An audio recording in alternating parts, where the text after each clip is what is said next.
Welcome back. There's just 5 days to go until the US election, and Biden and Trump's campaigns are taking very different shapes, you'd say. Joining me now is US contributor Michael Ware. Michael, great to see you. What can we expect to see in the coming days? Are you expecting surprises, a few fireworks from the Biden campaign? What do you think? Well, as you suggested in the lead-in, this is a tale of two campaigns.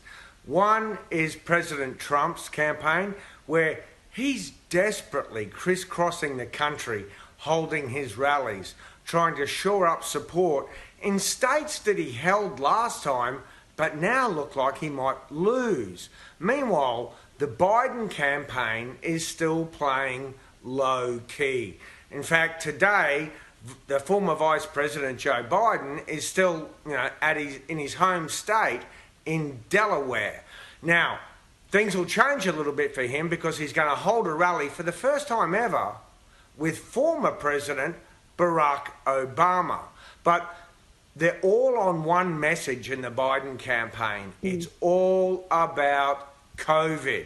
In fact, former Vice President Biden today said that, the president's approach to COVID has been an insult to everyone who's suffered from it. And we just had a tape released, recorded between the journalist Bob Woodward and Jared Kushner, the president's son-in-law, back in April, where Kushner said, well, the president's taken COVID back from the scientists. He's gotten it back and he's going to run it now. And we all see how that has gone. Now, the president, meanwhile, is on the attack against COVID. We saw at a rally the other day, he went, all you ever hear about is COVID, COVID, COVID. If a plane crashes with 500 people on it, they'll still be talking about COVID. An imaginary plane crash. And, he also says that come November 4th, the day after the election, you'll miraculously stop hearing about COVID. Meanwhile, it's just been announced that both campaigns, and I think this will surprise Australians, both campaigns so far together have spent $14 billion wow, that is on this extraordinary. Election. That is just huge money. That is just money that is not even really fathomable here in an Australian campaign. What's the money spent on? Huge advertising dollars, of course. These rallies, I can't imagine it cheap to stage, but it's not really shifting the polls all that much. What's the breakdown of the spend? No.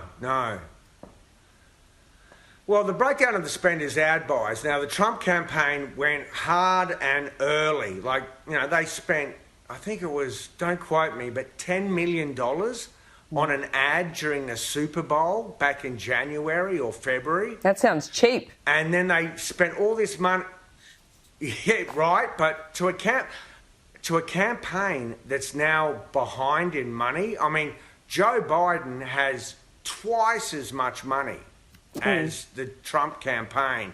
And so they sacked their campaign manager, who then allegedly tried to kill himself at home, because, there's all these arguments inside the tent about who spent the money and where did it go. Now, meanwhile, since we last spoke, 10 more million Americans have voted. It's a record. 74 million Americans have already voted. Now, in the polls, Joe Biden still holds a national lead solidly of at least 10%. And we've not seen a lead like that at this point in a campaign since Bill Clinton. Yeah, they are narrowing though, aren't they, Michael? The polls seem to be narrowing, and Donald Trump, he is really ramping up the rallies, whereas Joe Biden doesn't seem to have plans to do many more campaign events. So I know it's not scientific, but momentum and the vibe, if you like, seems to be with Donald Trump, but perhaps that's a bit false. Yeah, I think that is a bit false, because here on the ground, I might be in a blue state like California, but, I watch American TV, I watch all the ads on TV, I talk to people all over the country.